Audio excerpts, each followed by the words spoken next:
we go. And audio check.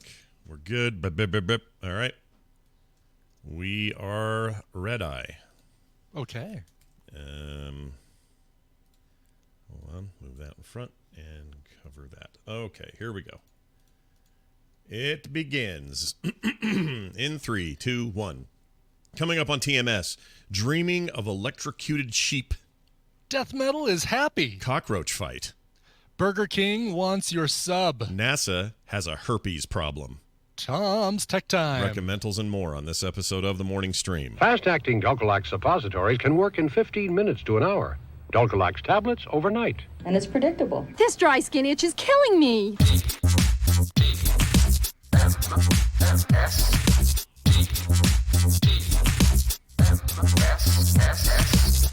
This is The Morning Stream. Excuse me while I whip this out.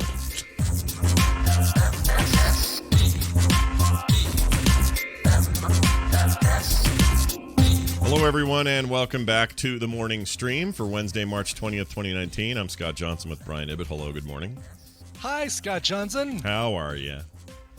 A little tired. Woke up at 4:30. How come? What were you doing at 4:30? What was that about?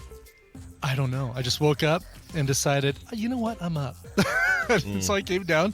I prepared Coverville. There almost wasn't going to be a Coverville today, but decided that, well, I guess me waking up at 4:30 is the world telling me to not push off Coverville today because of some other tech stuff that didn't allow me to prepare the show yesterday. I just prepared it in the first couple hours of the morning. Well, so there's that. Yeah, that's fun for you. What do you do when you wake up at 4:30? What do you do other than, I mean, you can go prep a show and kind of get your morning going, but do you sometimes just think, oh, I'll watch a TV show and then go back to sleep at that age? Yeah, I've tried that. I've tried the, we had a listener who suggested having a song that you kind of think, you sing to yourself in your head.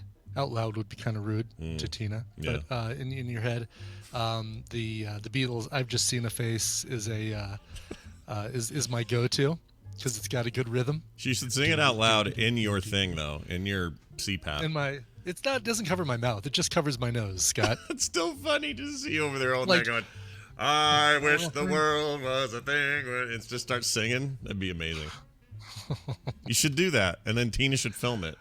Yes, that I can guarantee you that won't happen. Guaranteed. All right, guaranteed. But it's this whole crazy, stupid daylight saving time that is just messing me up. Yeah, totally messing me up. Well, maybe they'll. Trump said he's all for making it permanent. Maybe that'll be the one act in office that we all praise and reach love. across the aisle and make everybody happy. Yeah, I mean, I agree with it. Let's go ahead and do it. Let's make it permanent. We're in the one we like right now, so. Lock it in and be done, and let's never think about this again. Like, this is stupid. Let's just do it and be done.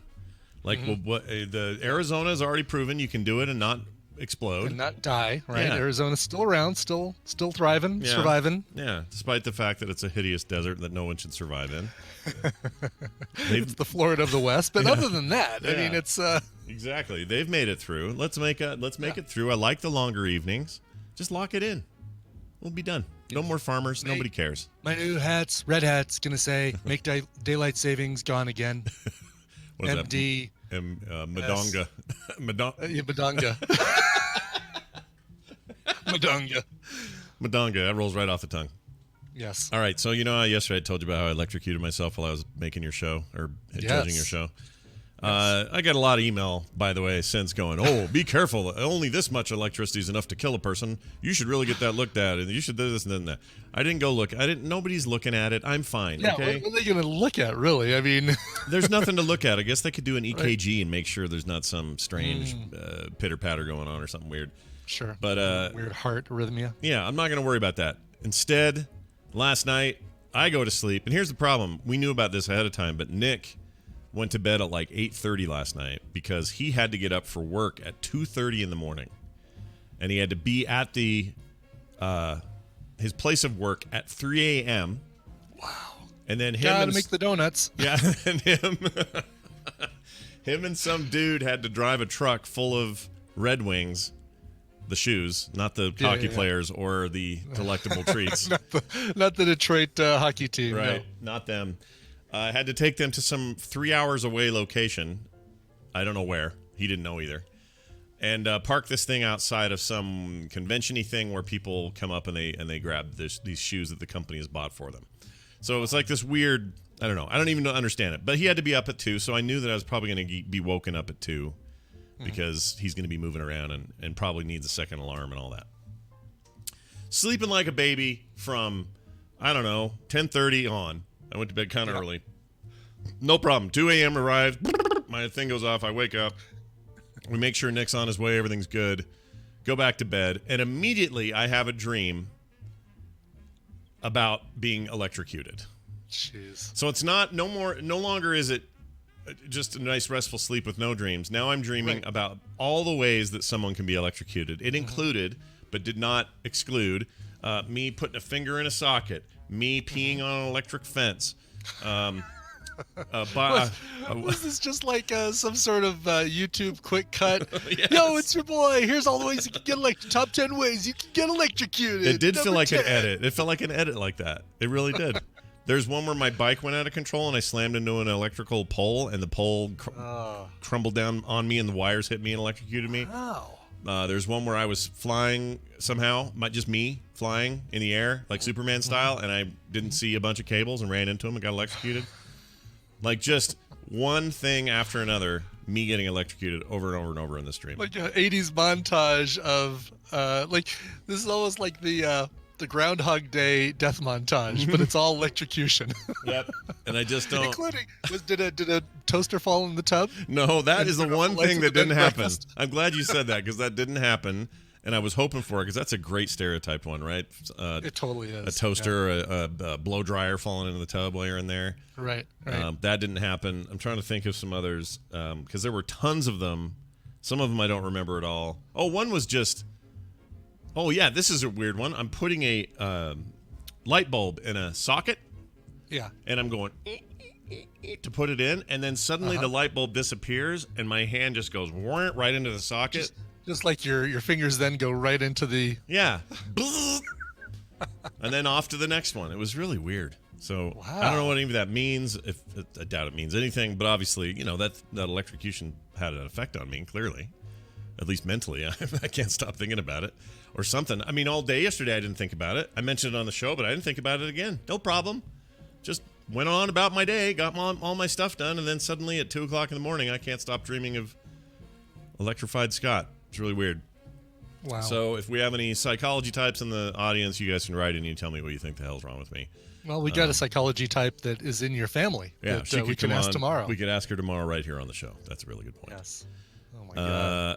Real quick, I wanted to do something that's kind of fun to do live. And let's see if I can find it. Here it is. Okay, so we get your voicemails. Mm-hmm. And I love it. Usually what I do is I'll download them, make sure they're okay to play first. No butt nipple? Yeah. Nothing like that? No, nobody, Exactly. And then I'll play them because in my mind I don't want to, I don't want to be surprised by something bad. But I thought today would be a fun experiment to see. Now, some of these may not be for the show, so for those we'll check real quick. If they say, hey, this is for some other show, I won't play those. Let's see which of these is for TMS. Are you ready?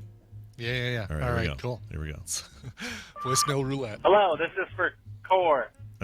Okay, that's for Core. No, at least they clarified right at the top. We didn't have to go too far into it. That's true. Here's another one. Hey, this is for Scott and Kim. Nope, Skim Show. Yep. All right. Yep. Let's see what we get on this one. Hey, this is Jamie, TMS Mashups calling for Skim. Damn it.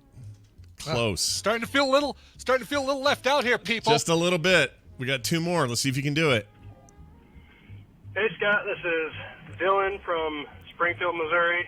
I'm a physical therapist assistant and nutrition and fitness coach.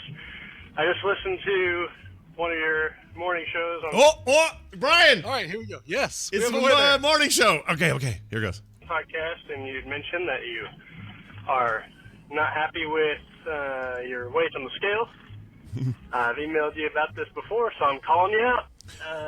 I'll train you for free, nutrition, fitness, whatever you need to help you get back in your fighting weight that you were at before. So hit me up. I'll do it for free. I'll help you out, man. Why don't I do that?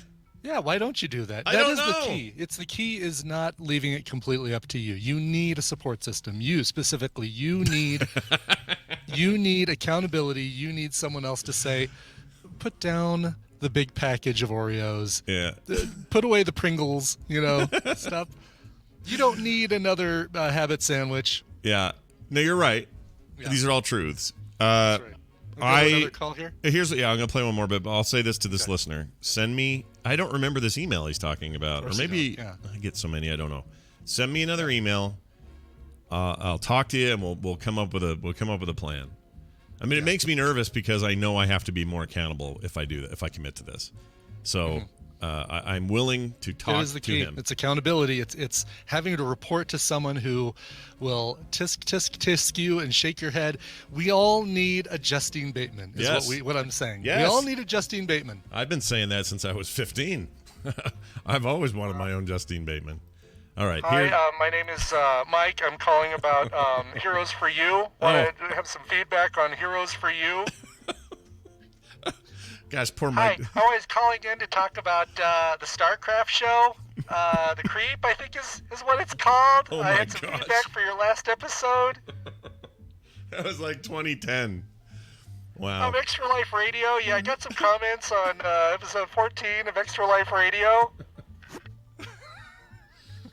I wish people at home could see. Brian doesn't have some fancy thing to do that with. He just has a I have a bullhorn. He has that a I just put bullhorn. in front of Yeah, exactly. He doesn't have some software to do that. It's just a bullhorn. All right, here's one final call. Let's see who this is for. Hey, this is for the core show. Damn it. All right. Well, there you go then. They're all done. I see where the bread is buttered, apparently. Yeah, Okay, apparently we need to. Oh, that kid. What happened to that kid? What's he doing? Apparently, yeah, I know. I can't say apparently without thinking of that kid. Apparently, the ride was kid. really good, and apparently Let's see what happened to him. Apparently, kid. Oh, he's in a new commercial? Okay. Apparently, kid no, Noah Ritter really? tells Ellen about. Apparently, kid has his own TV show. Is that what he's being called now? The apparently kid? Yes, that is his name. And let's see. Oh, he has his own TV show. Let's see what this is. Okay, this is fun. Oh, no. Apparently, the apparently kid now has his own TV commercial. Says, hellogiggles.com. Noah Ritter's the kid's name. Okay. Oh, here's a commercial he did. Let's just play this. Action! Hi, I'm Noah, and today we'll be talking about pets. Oh my gosh. And apparently this is my first ever TV commercial. The once was two dogs named Barney and Ed. They both had a friendship. It would never end. Barney! But he didn't like any of the food. It made his farts stink all day and night.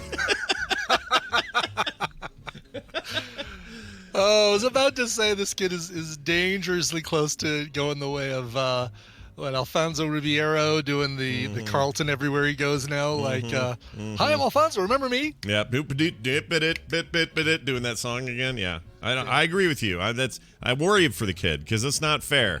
You go from viral hit to played out real fast. You got to be careful. Yeah, exactly. But apparently no. This is all relatively. I don't know if this is new or old, but I wonder if. Okay, past. Let's look in the past week. Okay. Have you seen this what? Okay, well, never mind. Are you looking to see what the? I was trying to see what the most recent thing is going on with him because he looks about the same age here. There's no way that kid's that little anymore. He's got to be like 12 now, right? Hasn't it been a few years? Man, even little kids are not immune to the Scott. All right. Oh, how old is this kid now? Like, oh yeah, how close is he to his deathbed now? Dude, you wanna? Let's talk about my psychosis for a second. This happened to me. I had the weirdest existential thought yesterday. Yeah. I was sitting there and I thought, there are people right now, maybe even people I know, of all ages and lifestyles and just kind of across the spectrum, okay? Who right now, one of them or some of them a single cell somewhere in their body is right now deciding to rebel, become cancerous, and metastasize. And they won't know it because that stuff starts happening well before you would have any symptoms to go check it out to see if there's something wrong. That's a morbid, awful thing to think about, isn't it? It's a really awful, morbid thing, Scott. It is. Yeah. And I couldn't get it out of my head because in my head I'm thinking, it doesn't discriminate. It doesn't care who you are. You may have factors, family factors or something that contribute to a higher ratio or something. But all I could think about was, there's somebody I know right now where that's happening and they don't know it. And I hate the feeling of I have this information, but I'm missing the one crucial part, which is who is it? So that I could reach out and say, dude, go in today, and they can just take care of that. Go get this thing checked. Here's the thing you can take solace in, though, is that they're listening to the show, they're laughing, at least they were up until about a minute ago, and those cells that are made healthy by the laughter and by the joy they experience by watching this show, and maybe even contributing to it via Patreon, I don't know, there might be some joy involved, are making all the cells around it say, hey, screw you, we don't need your kind here, and take out that rebellious cell, that little splinter cell. I like, a little Sam Fisher that's going rogue. Look, right, exactly. I appreciate your positive outlook. I do. I will always be the McCartney to your Lennon. Yeah. That's a good way of putting it. That's a good way of putting it. No, for real, because I do think the Goofus to your Gallant or Gallant or however you pronounce that kid's name from Highlights magazine. And I still do that thing with movies where I'll see an older movie and see that nobody's in it, or I'll see that everybody in it is now dead, and so I'll just see. My brain will literally picture a scene happening with the camera sweeps and the movement and everything, but no one's there to say anything. They're all gone, so it's just blank air of nothing, almost like the mirror in What We Do in the Shadows when it was at that party of vampires, but in the mirror it was only that computer guy dancing. The one guy, yes. Right. It's like that. I do this all the time. I don't know what my problem is. I've been watching that Are You Being Served British comedy that I recommended last week on Wednesday. Sure. And everyone in there's dead. And I watch that show and I just think, what does this look like with just a laugh track but no people? Like, it's a weird, I know it's weird. I know it's weird. And your sister's only a phone call away. Yeah, well, she's only an hour away now, right? Hour ahead of me? Whatever it is. Oh, yes. Well, yes. Yeah. As far as time zones go, but... That's what I mean. It used to be a lot harder. If I had one of these crises in the middle of the night, it would be like a weird time of day for her. So. Well, no, actually, middle of the night was perfect. Oh, yeah, good point. It was when you had it during the middle of your day that it was like the middle of her night. And it's not like a panicky, like, oh, no, this is terrible kind of feeling. It's just sort of like, just like, these people are gone. These people are dead. Yeah. Yep. 18 of the 20 munchkins are dead. Boy, I sure love The Wizard of Oz. I think the last one just died. That's funny you bring that up. The last one died. I think the last one died like a month ago or something, weeks ago. Yeah, so you can go watch that movie. It's empty. There's no one in it. It's a weird thing. I know. Yeah. Who's still around? Did Ray Bolger die? Is Ray Bolger still around? I don't know who Ray Bolger is. Who's that? Ray Bolger. The Cowardly Lion. I think he's probably passed. Yeah. I think they got to be right. I know the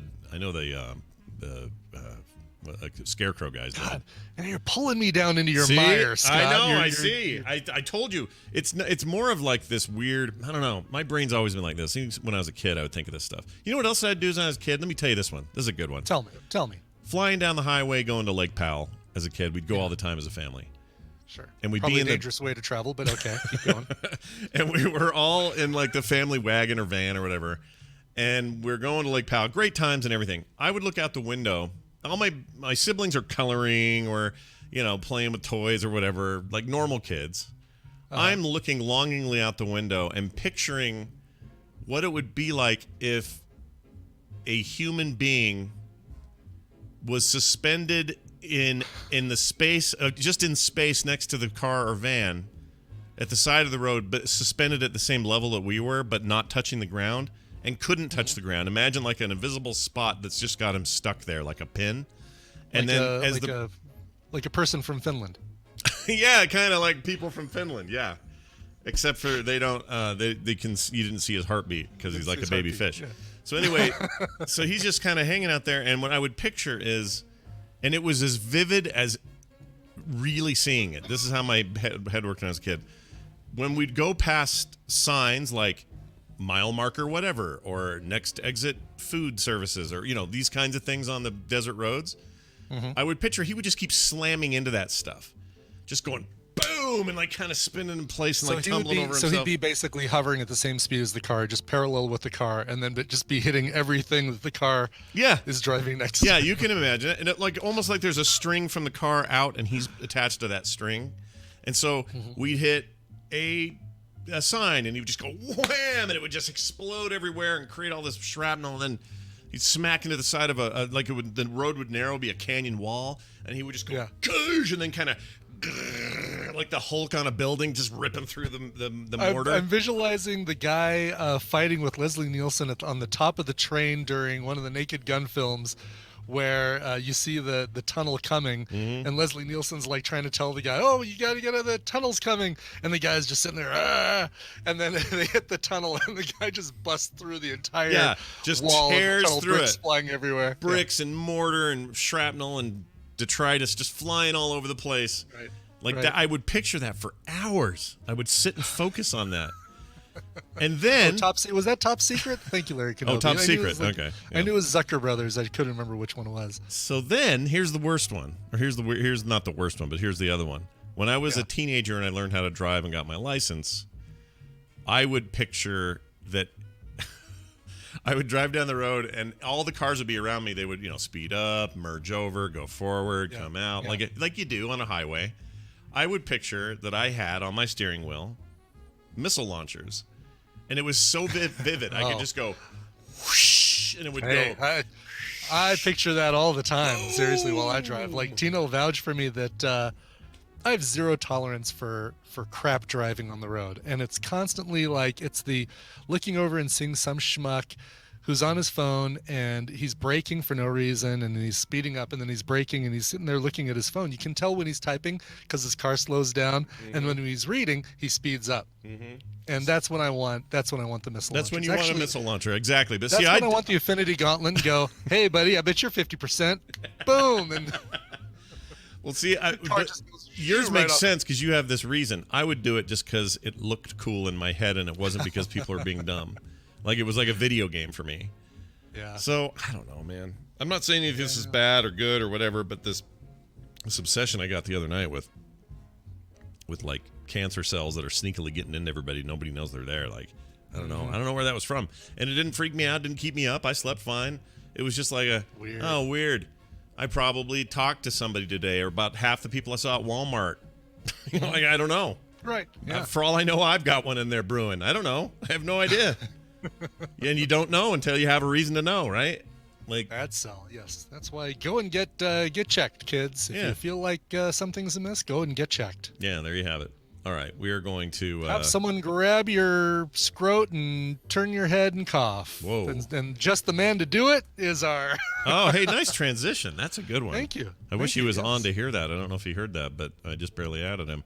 Well, we're about to find out one way or the other if the old Brian Dunaway is going to be a part of today's goofiness.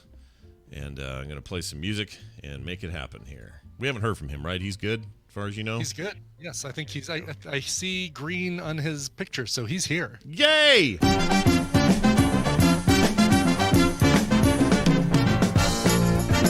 Time for us to play a little game called Babble Royale with our good friend Brian Dunaway. Oh, hi, Scott and Brian. Oh, hi. Oh, hi, Brian. Oh, his mic is I hear low. somebody call scrote? Yeah, I heard scrote. Yes. Yeah. This is the scrote signal. The scrote signal. Turned on, pointed towards the clouds. Yeah. I always What's that in the sky? It looks like a bag. No. Oh, it's ringing. Why? It's not supposed to ring. It's supposed to be muted. Oh, there we go. I guess it's ringing. Hi, good morning. Who's this? Hey, this is Nomic in the chat. Nomic. Woo! Awesome. How you doing? Oh, geez. Hold on. I got to mute that now. Okay. Sorry. Nomic, it's good to have you here. Thanks for calling in, man. How you doing? Remind us. Brian and Scott. Oh, we're good, man. Remind us where you're from again. In Newark, Ohio. That's right. Ohio. I met you back in September. Yep. Yep. That's right. The good Newark. Yep. Come and hung out at my table for a little bit while we were out there, didn't you? Yeah, that was awesome. You were a good conversation, as I recall. Yeah, it was neat watching it draw. It was neat to to see the process. Yeah, that was cool of you to do, because you know what? It was weird. I was at that event and going to it without, I didn't know who was going to be there or show up or whatever, or what we'd even be doing. So to have a few fans, yourself included, kind of hanging around and spending time with us really chilled me out. It was great. So thanks for that. That meant a lot to me out there. Well, hopefully we send you away a winner today with the following game show that Brian Ibbett will now explain. That's right, Nomic. I'm going to give Scott and Brian Dunaway a topic. They're going to go back and forth with answers to that topic. If one of them gives a wrong answer or repeated answer, or they take too damn long to come up with an answer, the win is going to go to the other player. Your job is to predict who's going to come out on top based on the topic. Today, you are playing for a 3-pack of Steam games, courtesy of Stephen Costner, not Kevin Costner, though. No, never. Those would be really lame games. I bet he's Angry Birds all the way. By the way, did you hear there's a new Angry Birds AR game where you're playing it in, like with the AR mode on your phone? No. Flicking cool. birds at life. No. Your games are Sproggywood. Oh, that's a good game. I played that. Sproggywood's great. Sproggywood. Hot Tin Roof, The Cat That Wore a Fedora Deluxe. Yeah. And Girls Like Robots. Ooh, that's true. A game and truth in life. Oh, also, wait, there's one more thing on top of that. You will also get a TMS, or not a TMS, a Phoenix Pearl Tea package and some physical crap from the Salt Lake office as well. I've been putting some packs together. I need to start moving. So a digital pile and a physical pile if you win today. Wow, that's many, many piles. The topic today comes to us from the website gadling.com. This is a travel website. They talk about, cruises and hotels and airlines and luxury travel and things. They also have their top 10 list based on information from hotels. I think specifically the Novotel. The top 10 items left behind in hotel rooms. Oh my gosh, dude. So people check out what are the top 10 things that people leave behind in hotel rooms. In hotel rooms. That's Ooh, awesome. I left my Bible once. If you see it, send it to me. Yeah. Oh, I think I left it right there in the drawer, and I put a stamp in there that said Gideon, property of Gideon. Right. Just mail it to me. Yeah, always try to keep your Bible in that drawer. That's the place to keep it. Well, all right. That sounds fun. So Nomic, knowing that that's the topic, who do you want to go first, and who do you think is going to win? Brian goes first, and Scott to win. Ooh. Okay. All right, Dunaway, it's on your plate, buddy. Eat it. Okay. So I got to have a few qualifiers. Yes. So I can say vague things, right? I don't have to say like. Okay, so I'm gonna say clothes first, but I want you to make sure that you don't go. Oh no, Brian, you have to be specific. It has to be the left sock. So clothing is specifically one of the items. It's funny because they list specifically number 4 on the list is odd shoes and items of clothing. So I don't think leaving strange shoes, but leaving one shoe is what they mean by odd shoes. Right. By the way, I should also clarify, no garbage like McDonald's paper cup or something like that. So you'd be wrong anyway. But yeah. Now, even though their item number 4 says odd shoes and items of clothing, there is another thing in this list that I would constitute as clothing, but but its own separate thing. Okay. Its own separate thing, a very specific. Okay. Thing. All right. So you say are we taking his when he says clothing? Then? Yes, odd shoes and items of clothing is number 4 on the list. Over to you, Scott. Yeah, odd shoes was the name of my some kind of band. I don't know. It's a great name for something. Yeah, it is.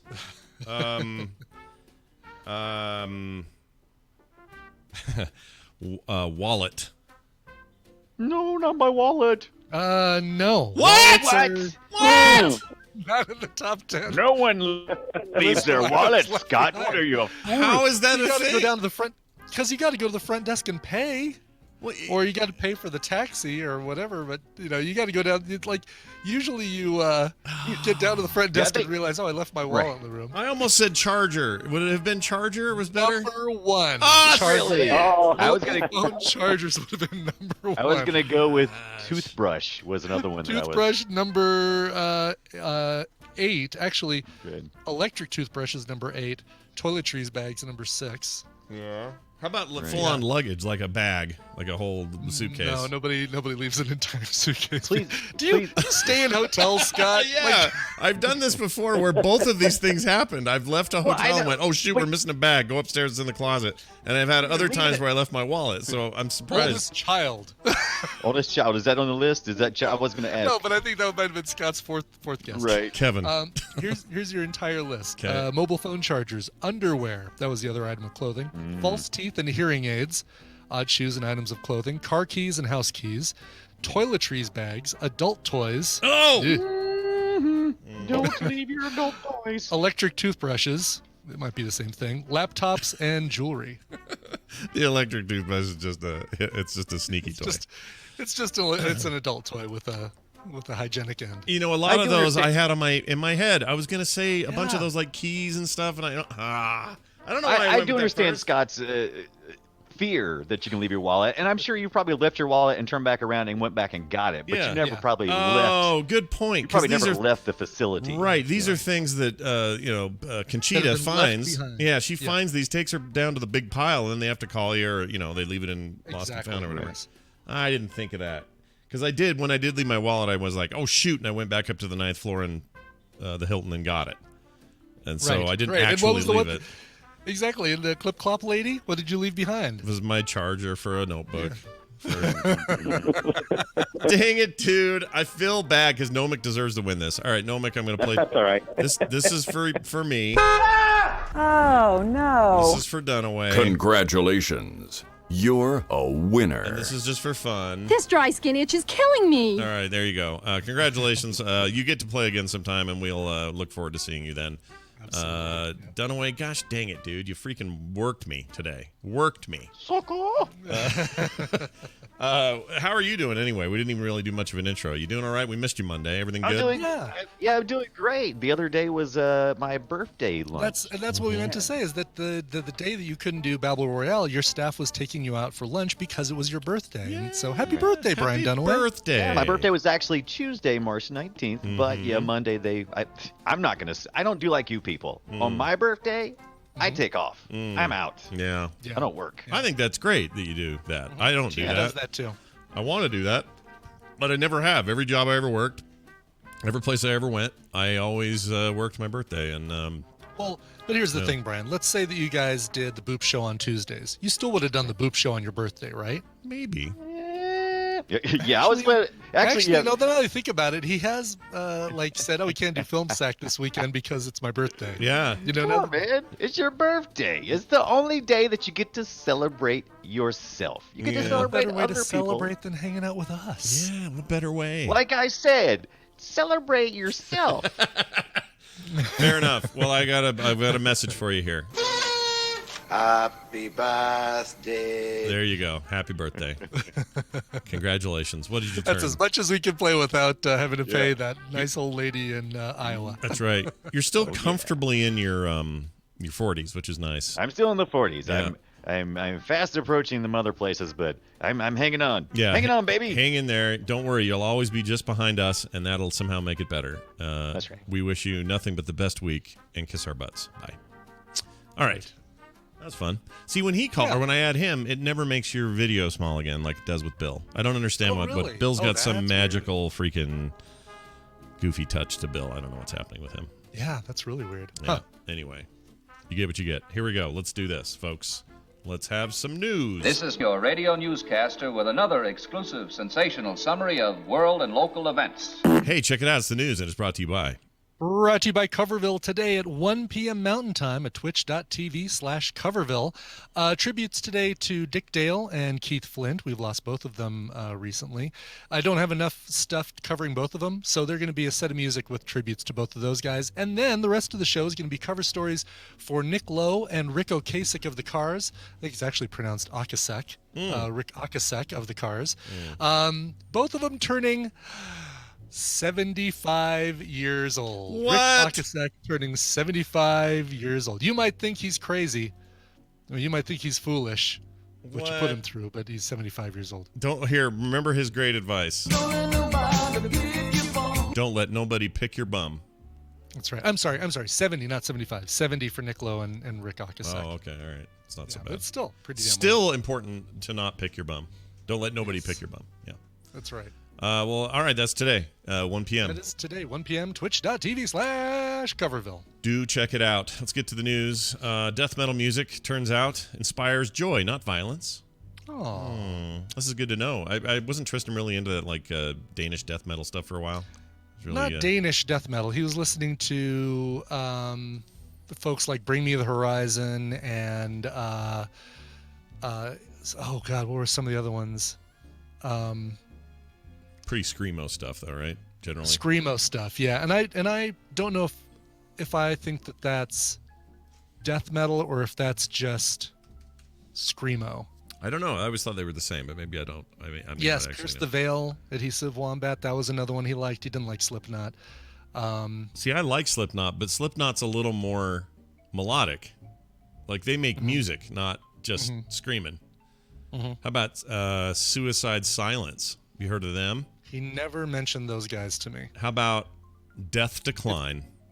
So when I think of death metal, I don't think of the Cookie Monster. That's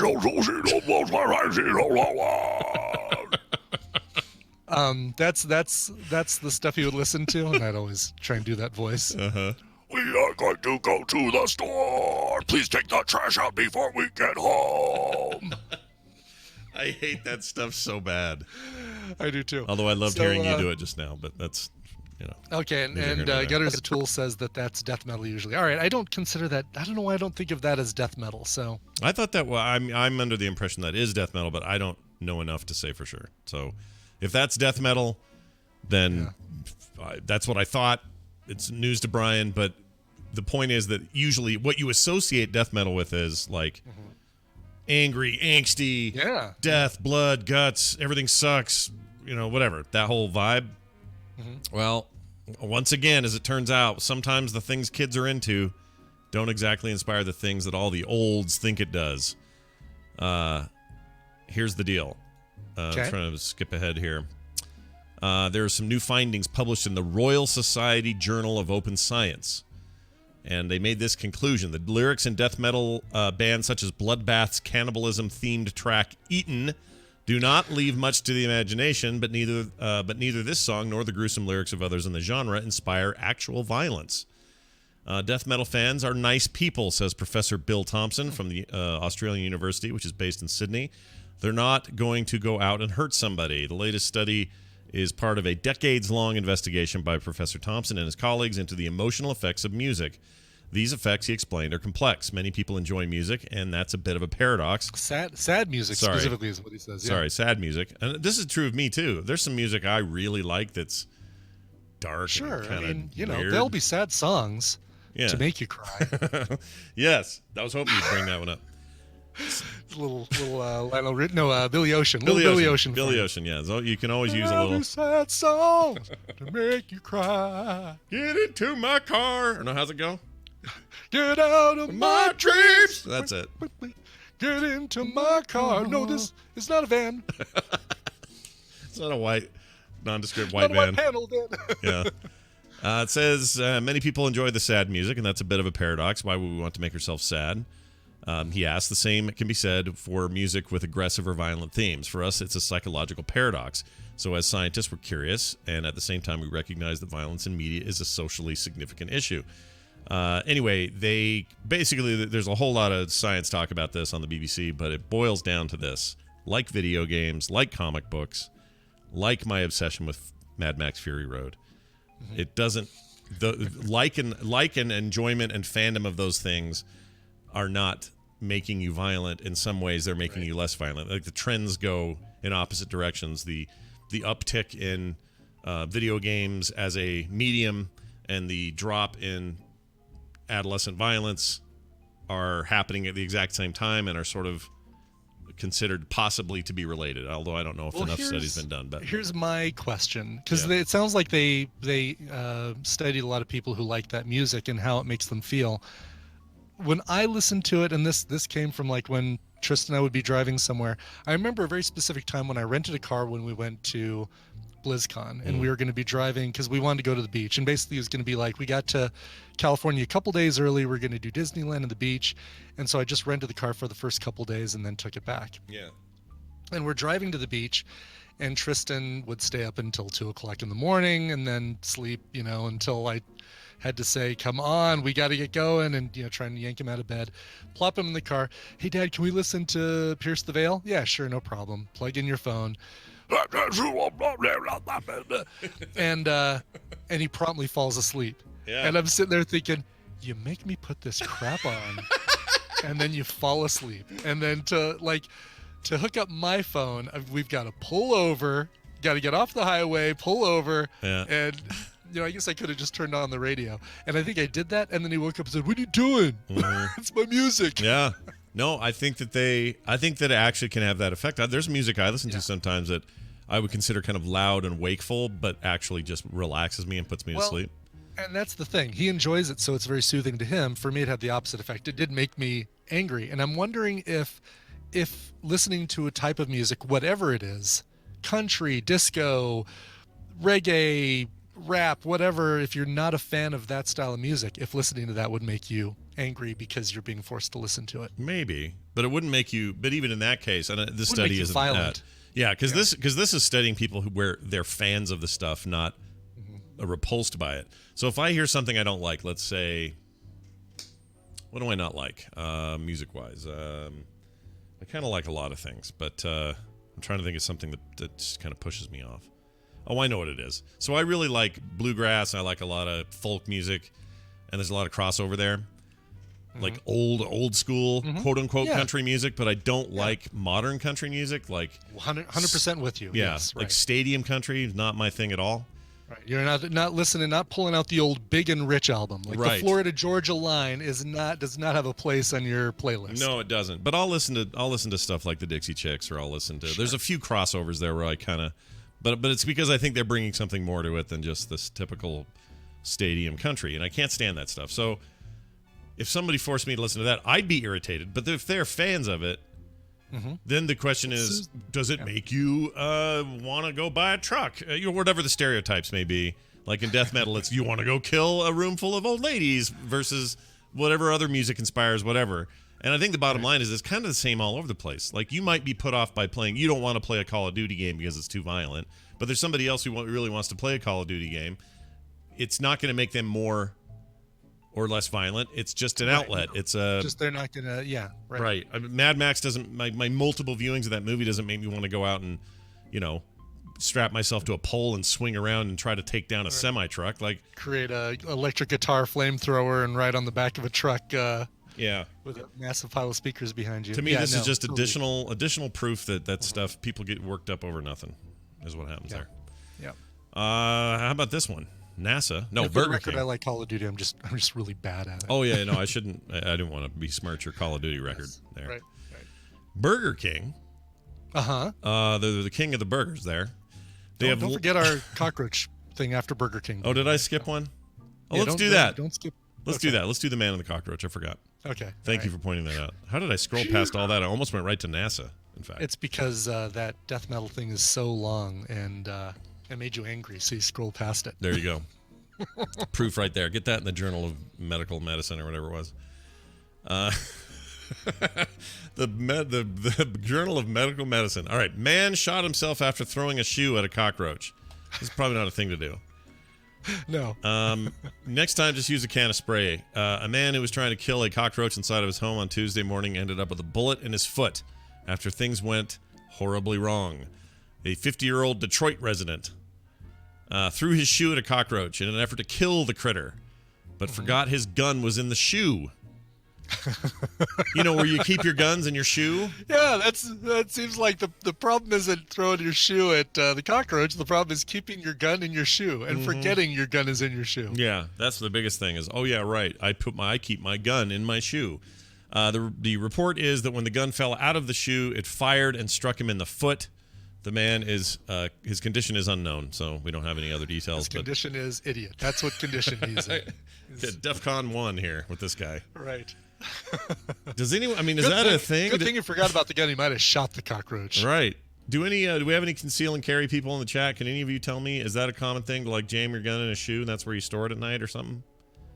I'm very curious about this. We'll see if somebody replies to that. Burger King. All right, here's Burger King. All right. They have launched a coffee subscription service. And do they have good coffee? I don't know. I've never heard. I don't know. I don't think I've ever had Burger King coffee. It doesn't seem right to even say it. You don't hear about, you know where you need to go for coffee is Burger King. Yeah. Okay, all the chat room saying, no, this is not common to put your gun in your freaking... Oh, I didn't know if they were answering that or answering Burger King coffee is bad. I think they were still doing the gun Still talking thing. about guns in the shoe. I think so. Is that a gun in your shoe or are you just glad to see me? What are you doing there? Shot me in the foot. Shot me in the face. All right, anyway, so $5 a month to do this. I'd be curious if that... Well, okay, let's read it. Wake up, coffee addicts. Burger King is letting you get its coffee at a discounted rate. The fast food chain is launching a coffee subscription service by signing up for the BK Cafe coffee subscription. You do it through the company's app. They have a phone app. Yeah. Users can enjoy a daily cup of hot coffee for a total of $5 a month, so one per day. That is a great deal if you like their coffee, but it still means you got to sit in their drive-through or go inside and wait in line. And yeah, if it's swill poo, if it's not good, forget it. What's the point? Just get a Keurig at home or get a Mr. Coffee or something. Mm-hmm. Although $5 a month, I mean, that is a hard price point to beat if the coffee is passable. You ever get into the middle of an argument between somebody who likes Nespresso and someone who likes Keurig and then watch those two go at it? No. It's worse than Democrats and Republicans right now. Wow, really? I don't know what's going on No, with but that. I've watched people fight over Starbucks versus Peaberry back in the day, back when Peaberry existed, and it was really, really good. That was my go-to. Yeah. I want to start doing things that eliminate tribalism. I don't know how to start or what to do. Ooh. The other day I put in, I know it's a tall order, all right? It's humanity since the beginning. The entire world painted beige, so nobody argues over anything. Anything anymore. But here's the thing. Like, especially maybe I can make a small dent in, like, brand fights. Because I hate those the most. And so the other day I put up this screenshot on Twitter of Google's, in Chrome, they introduced a feature that you can turn on or off, but they made it default that when you go to quit it, it wants you to hold the keystrokes down to quit. Right. And you have to hold down Command Q to quit out of Chrome. Yeah. Drives me freaking nuts, and I'm so glad you told me it's a feature. Or a thing you can turn off. You can totally turn it off. In fact, you go right under the Chrome menu and choose hide, or where is it? Warn before quitting. Warn before quitting. And you can just turn that off. Now, they made it default, which is the stupid part. I don't mind that being a feature for someone who finds that useful. But don't make it a default. Just tell us about it, and then that's enough, right? So they made it default. It annoys me. I put it up on Twitter, and it annoys me. And some guy writes on Twitter, I won't say his name, he says, Mac problems. And I wrote back and said... Really? Because you got the same problem on your PC. Just swap Command for Control. It's the same damn problem. Exactly. That feature is not just the Mac only version of Chrome. Yeah. Now this is my where I want to stop brand wars, because there was no need for that. Wasn't me baiting for one, or B needing any kind of commentary in that regard. It had nothing to do with a Mac. It had zero to do with it. It had everything to do with Chrome. And this guy decided to go that direction. So from now on, I need to make a decision. Either I have to have a standard mind-altering response ready for people like that, or I need to mute them immediately. And I can't decide which one I like. So I don't know. Yeah. No, that's not true. John Florida, I have it on my PC. It's right here. I can do it there too. You don't have to do it on either, but the point is there's an option. I'm looking at it right now. And it always, I'm so glad you told me that. I fixed it. But it always do this. It'd be like, okay, I don't need Chrome open anymore, Command Q, and then start moving on to something else. And then it'd be like, oh, I thought I quit Chrome. All right, click on Chrome, Command Q, and I wouldn't see that little, because it's like a little hidey thing that says, if you'd like to quit Chrome, hold down Command and Q for a long period of time, which is completely opposite of how anything else on the Mac works. Yeah, it's super annoying. And a part of it, I get it. They're like saying, hey, how about a feature for those who accidentally quit a thing too quick? And and if you don't have tabs saved, you've lost all your tabs. Like, I get the value in it for people who may want that. But don't force that one up my butt. I'm not into it. Maybe I'm thinking of, maybe it's not the Windows version. Maybe I'm thinking of the Chromebook. Somewhere else this happens. One of my other computers has that. Doesn't matter. The point is the same. Like, let's not do that. Like, I like that Samsung can get up and do a big phone announcement and that Samsung fans can get excited about it. It's not my job to swoop in and go, Samsung, let's see how they screw it up this time. Like, it's not my job. Mm-hmm. And the same thing when Apple does a new thing and I want the iPhone, y'all just start. If I say all I had to do the other day was say, I have been very happy with the iPhone XR, the 10R. And I'm really glad I went that direction instead of the full max because it's honestly everything I needed. And it's the size I want. That is my next. So in 6 months, I'm on the AT&T Next deal. So in basically September, I can say, all right, switch me over to the 10R. And I got the red one, which I like the red, the product red stuff. I would get. I do too. Product red's cool. And that's the only way you can actually get the red one. So I've been very happy with it. And all I said was, this has been one of my favorite phones. I'm really glad I waited for it and got that. That's it. That was the whole thing. Yeah. My replies come flooding in. Well, you know, if you just get a freaking run in there, you would have seen like, shut up! I'm not telling you this so that you can get on your high horse and go, well, actually. Like, right, I don't do this to people. This is something I don't do, so it's foreign to me. If somebody says a thing online, I don't go, well, actually. Ever. Now, if somebody says something that's specific to me and says, hey, Scott. Oh, Scott, be careful. Be careful with the I never, ever do these things because people will find your history. I'm sure they will. But even if they did, it's going to be stuff like this. They'll say, Scott, you do this thing. And then I'll say, well, actually, I don't. That's different. That's not me coming in with some brand going, somebody saying, oh, I love my Google Pixel notebook. Actually, I really like those too. It's a bad example. What animated GIF could we come up with that basically says, you know, keep your tribal garbage to yourself? Can we use something from the Warriors, like a dude tapping on his tapping on his phone? Warriors, come out and play, or something like that. Maybe something. I don't know. I gotta think of some standard answer, so I don't have to deal with this anymore. Exactly. Take your tribal BS and Zalex. I use every browser for various things, and the new version of Firefox is pretty solid. I like it. Anyway, I haven't tried it. I'm Safari and Chrome, man. It's the two that I am Chrome currently, but I jump around. I've been tempted to try Brave. I keep hearing good things about Brave. Brave. Yeah, Brave. Brave browser's made by, I forgot who it was, some big shot, but it's super private. Like there's no ad tracking or any kind of weirdness. Nice. Huh. And then the other thing I like is I've been using DuckDuckGo. I've been using DuckDuckGo, Brian, at all? No. All right. Oh, that's the new search thing, right? Yeah, DuckDuckGo is a search engine, and all your browsers can now have it as their default if you want. So when you just do like a command line search, you can use it for that. It doesn't track you. There's zero tracking, and I really like it, and it's fast, and it gives me the results I want. So I don't know why I'd want to use anything else right now. It's really good. DuckDuckGo. Open a new tab or window, click the magnifying glass in the search bar, select DuckDuckGo. Okay, I will do that. It'll be your new default engine. And you can do it in Chrome, you can do it in Safari, you can do it in mobile, whatever. It's great. It's awesome. All right, gonna try it and see how I like DuckDuckGo. Yeah, I get all the results I am looking for when I search for things. I seem to have no trouble with that. So I don't know what else you want from a browser, but it's okay. Alba feet pics. Yeah, and I do use Firefox Simply eSquared. Oh, look at that! Came up really quick, and even tried to connect me to my account on WikiFeed, my personal account on WikiFeed. Nice, that's what you want. How's their image search? Pretty good and fast. Not bad. Yeah.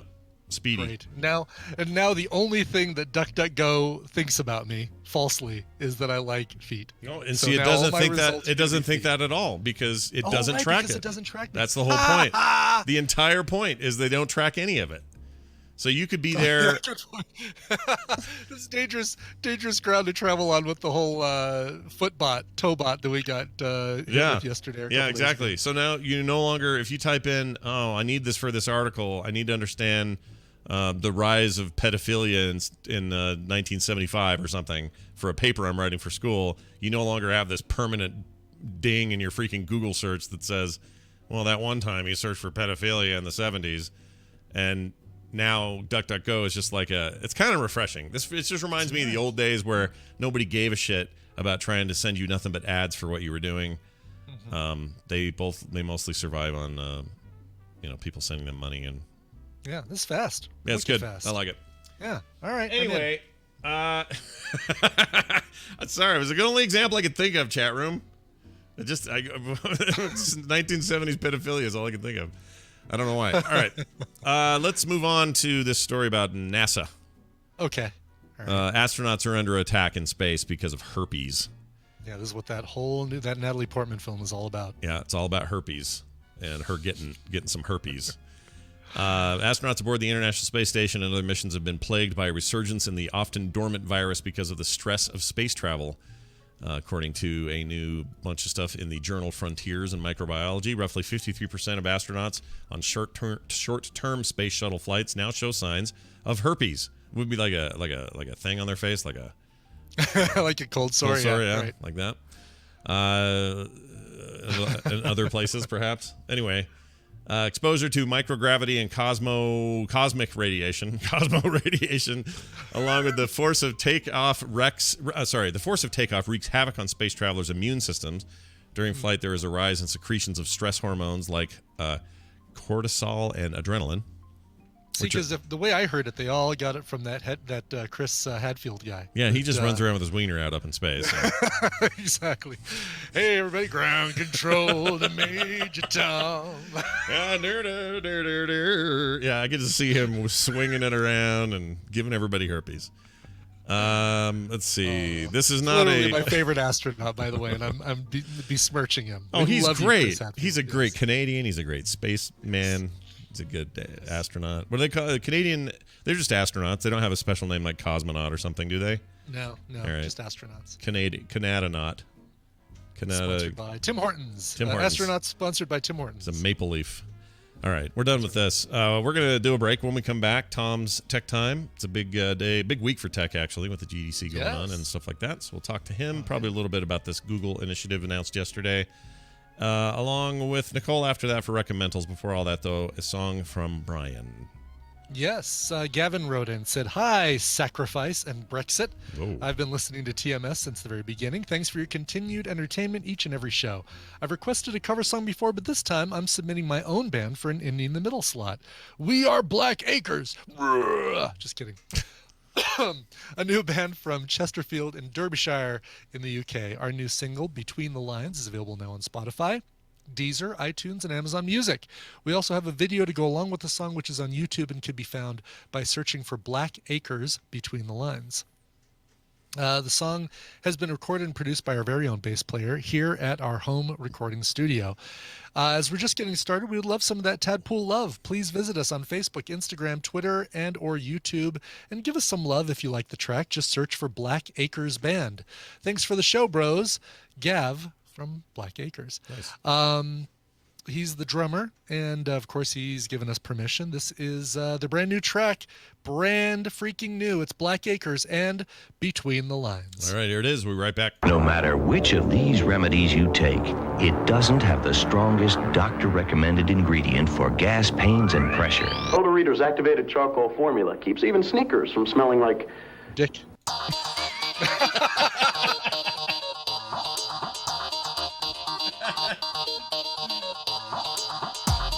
This is the Morning Stream.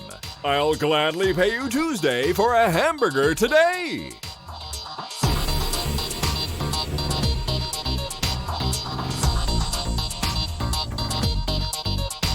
All right. It was Brian, by the way, at the end of that.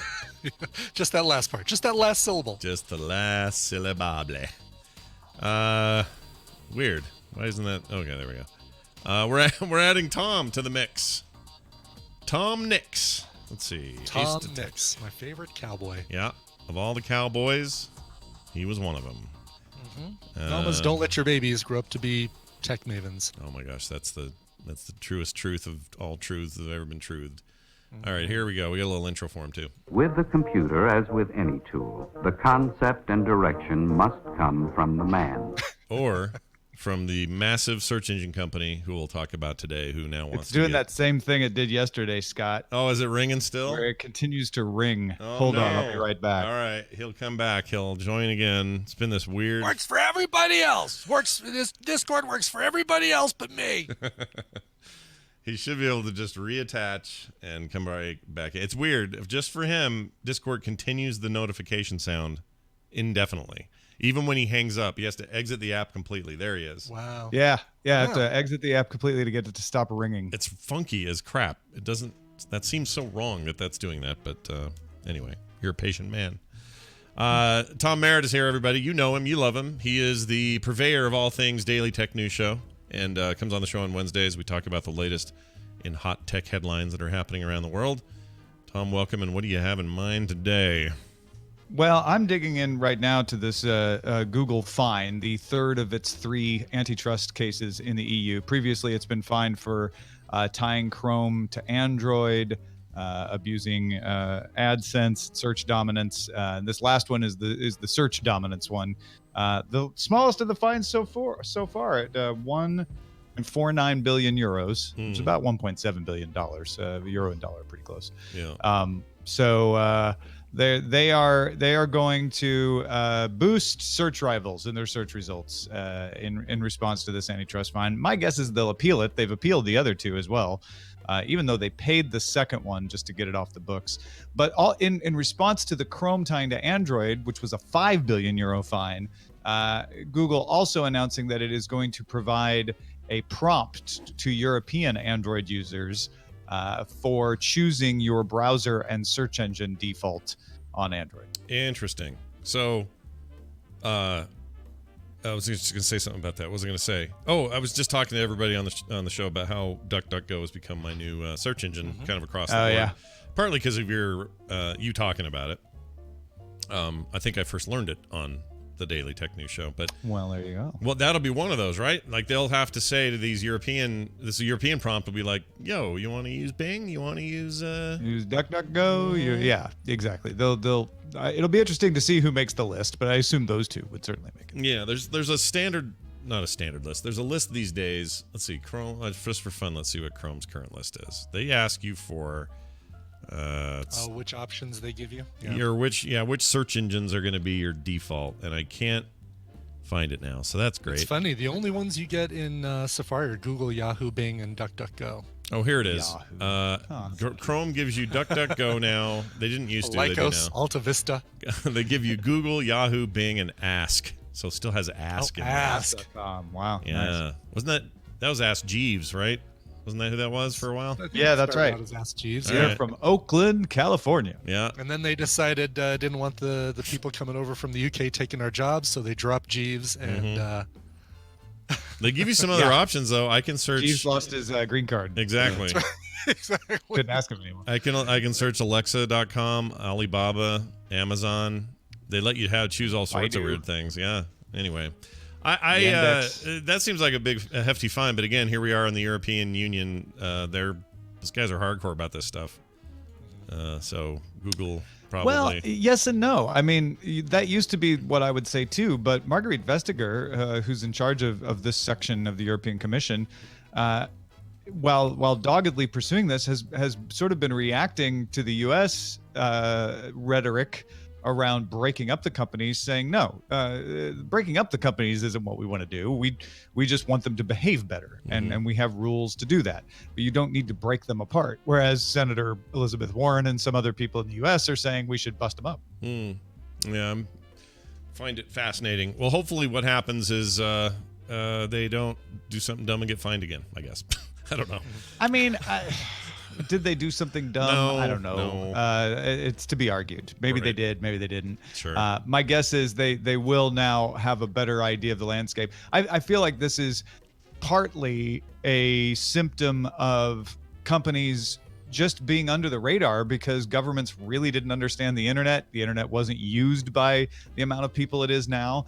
And as the companies got bigger, the internet usage got bigger, people started to notice what they were doing, and companies are like, what? We've always done that. And government's like, well, we didn't know, and it's not okay. And now they're having those discussions about what's okay and what's not. It does remind me very much of Microsoft and the antitrust in Europe over Windows. And until 2014 in the European Union, when you installed Windows, you got asked which browser you wanted to install. And in 2014, when that rule expired, Windows stopped doing that. But doesn't mean that Microsoft Edge has become the dominant browser in Europe again. So I guess it worked. Yeah, well done, guys. The Mission week, accomplished. the week's been a big Google week in general. I know yesterday you covered pretty at length the announcements from Google at GDC regarding Stadia.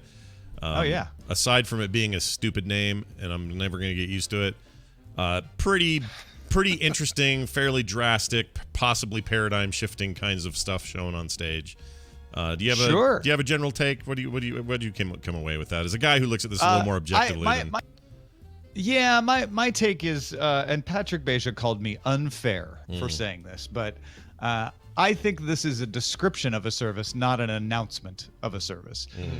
Because other than saying we'll definitely bring it to you this year sometime, they didn't tell us what games would be involved in it at all. They didn't tell us how they would be charging for it. Would it be advertiser supported and free? Would it be a subscription? Will it be both? And Patrick and I had some fun on Daily Tech News Show yesterday, kind of speculating what we think might work and how.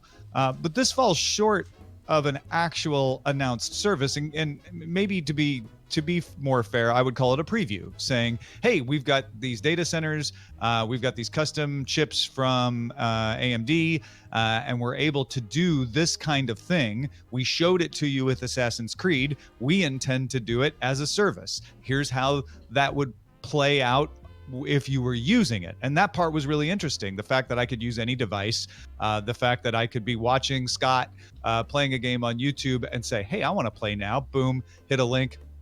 5 to 10 seconds, I'm playing the same game. Or even potentially, if the game is like Fortnite and warrants it, I could be playing in the same instance as Scott.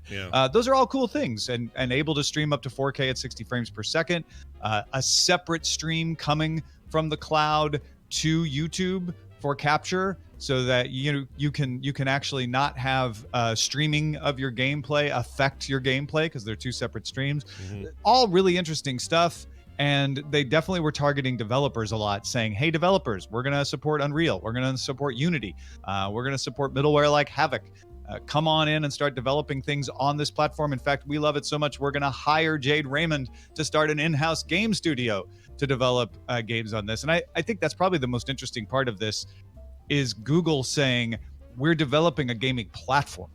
We'll be multi-platform. If you want to port your CSGO over here, we'll work with anybody, but we actually want the games to run on our platform. We're not just firing up a bunch of Windows PCs and running Windows games. They need to get on board with the gaming companies or the people who make the consoles or the devices that are going to be playing it, as well as the game makers themselves. Well, I guarantee you they will not be working with Microsoft or Sony or Nintendo, because this is literally a platform. Like, this is them saying, in fact, what was their slogan is think outside the box, or don't need the box anymore, or whatever.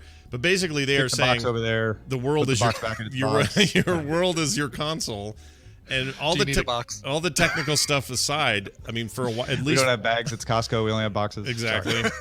But even if we're in a future where this takes off, you're going to have a period of time where everybody's going to be making stuff for this the way they would make it for any other platform. So there will still be a disc version of a game that will also be on Steam, that will also be available for download on consoles, and also will be on Google Stadia's service. It's another platform. Like, it's straight up just like, here's a new platform. Now, whether it becomes the dominant one or forces these other companies to compete, a lot of rumors say that Microsoft is ready to pull the trigger on a major announcement at E3 that looks a lot like this. Well, yeah. So they will. Yeah. In fact, it was. Hold on. Let me find that. It's Sony who's in the weird position right now, to be honest. It was, in fact, Thurrott published a memo from Phil Spencer saying their announcement is validation of the path we embarked on 2 years ago. Yeah. I mean, xCloud they've talked about publicly, so sure they're going to say something at E3. They're going to go to here it is. Google went big today, and we have a couple of months until E3 when we will go big, wrote Phil Spencer. They're going to go to the throat here on this. They're going to have to. And I think Microsoft's in a good position to be the one that can compete for this, because we're talking about similarities in the kinds of companies they are and the kind of reach they have and the kind of cloud infrastructure they have. And only companies like that could do this, right? Right. If I'm Shadow, I have to run Windows PCs because I can't get game developers to make games for a Shadow system, right? But if I'm Google or Microsoft, I'm like, hey man, I've got millions, if not billions, of users at the flick of a switch. So it's definitely worth your consideration to do this. Yeah, it's ridiculously compelling, a little bit scary. It's paradigm shifting. It's rubber meeting the road a little bit for a lot of stuff that's been going on for years, and I am stoked about following it because I think it's going to get super interesting. There are a lot of people that are poo-pooing this because they're just afraid their world's about to change. There are a lot of people excited because their world's about to change. Like, it's a very strange thing. Consumer, there's no loss. I mean, there's no bad-sided consumer. It's just to the competing game companies. Well, it depends. I guess there could be bad sides down the road, like with anything, if someone got too dominant. But I agree with you. On face value, it's not a bad thing to have this kind of service. It would all be in the implications if it got too successful, what might change. Yeah. And I know people are skeptical about whether a cloud gaming service will ever be as good as a local gaming service. This is the same argument of people saying, you know what, I'd rather have a Blu-ray disc in my hand than stream things off of Netflix. And that's totally fair. That's a matter of taste, though. From all accounts of people who have used services like this, including Patrick Beja, who's used the Shadow service, 99.9% of your gaming is exactly the same. And unless you're super competitive or like, be honest with yourself, really notice latency, you're so good that you noticed, milliseconds upon milliseconds of latency, these cloud services are fine. Yeah, and not only fine, but it seems like a real uptick in what Google is claiming some pretty awesome results. And it looks legit. I played that preview for the Assassin's Creed Odyssey thing when they did it on Chrome. It was seamless. Like, I was sure I was going to have trouble. It was going to hitch. We're going to have all kinds of issues. I was shocked at how well that worked. It freaked me out, to be honest. So I really have high hopes for this. I have a lot of questions as a PC gamer, as a mouse and keyboard guy, a lot of questions about this. Well, and that was the other thing I thought was interesting about this was you can use whatever controls are there, which is another reason why developers are going to have to remake this, is they have to be ready for a touchscreen, a mouse and keyboard, or a controller, including Google's own controller, that they're going to make available. Sure. And the truth is the controller and keyboard combination is already a thing they all do anyway. If I play any of the Ubisoft games, I can literally pick up a controller and it will take over, and I can put the controller down and the keyboard and mouse will take over.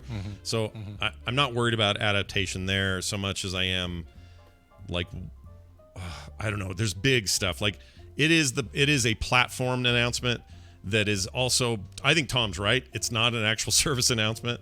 It's not yet. No, not yet. It's not. It's coming and it'll be fast. And when I say that, I don't mean I'm skeptical that this will ever. I don't think it's vaporware. It's just I got the sense that they don't have the developers on board that they want. They were able to trot id out, so they have them sort of on board.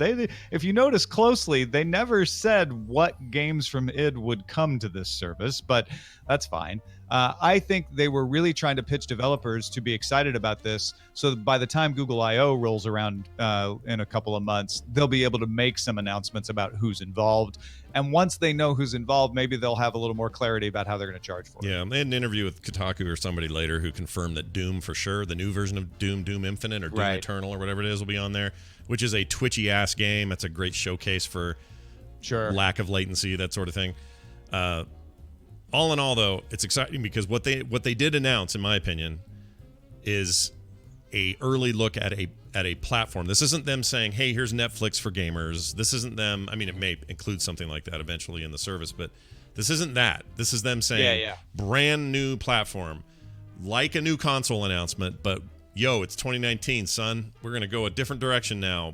Everyone's been working on this for years, and this really puts Sony on their back heels, like, in a weird way, because Sony doesn't have this kind of infrastructure. They've got Gaiku, which they purchased, and they redid it, and they've sort of got a streaming solution, but it's not at the drastic size this is, or even Microsoft's pending plans.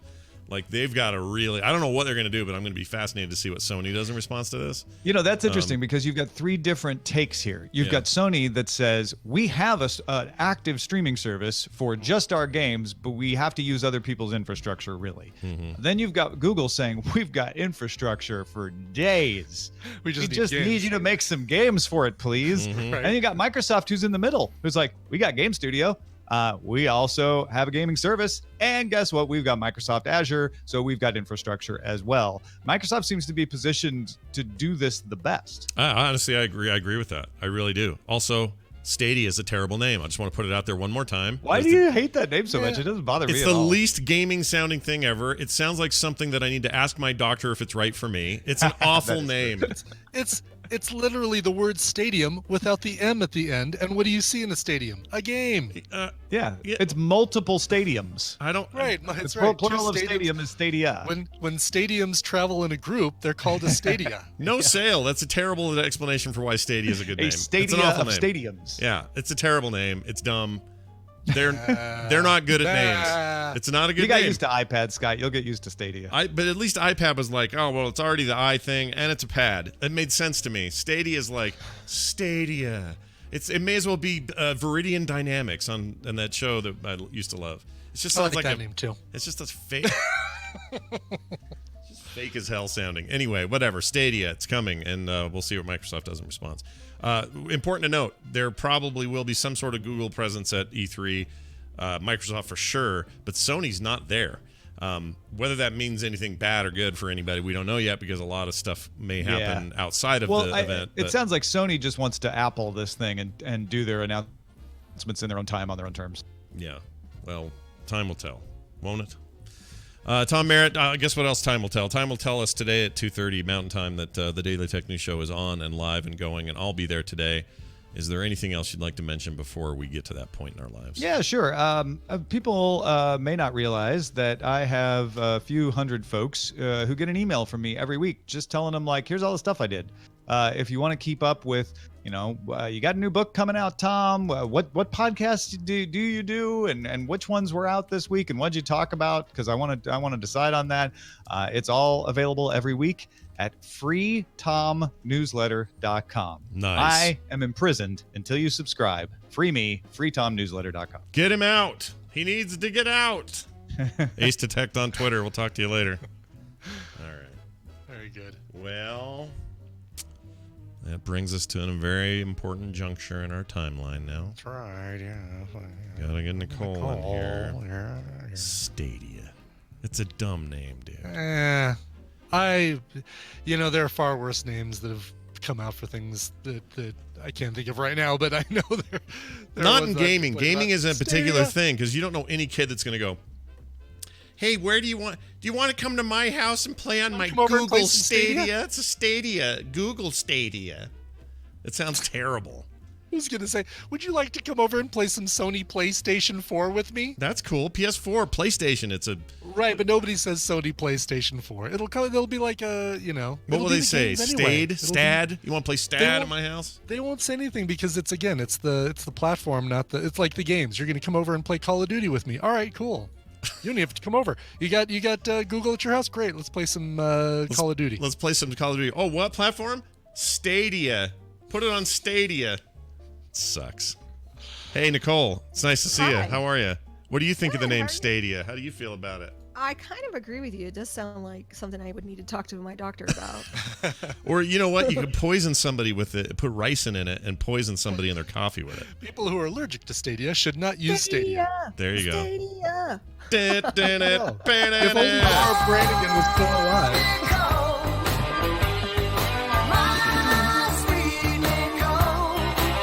Sorry, Brian. I didn't mean to cut you off. You're saying something good. Yeah, you did. I said if only Laura Branigan were still alive, she could do the theme song for Stadia. Oh, Stadia! She used to make a song. She had a song. What was that called?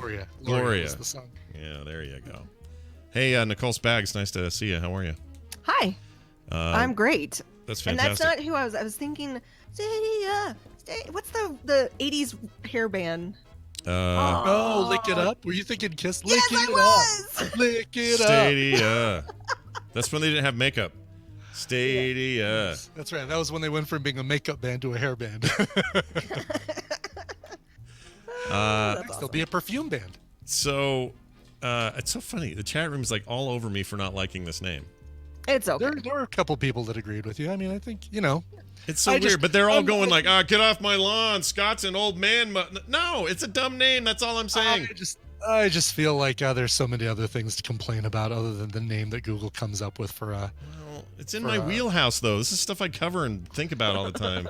Man, come on, Scott. Let's lock arms. Bring it on. All right. Well, hey, let's get into this here where we do recommendals. We talk about things we've seen on streaming services. We come on the show together, all three of us, and recommend them.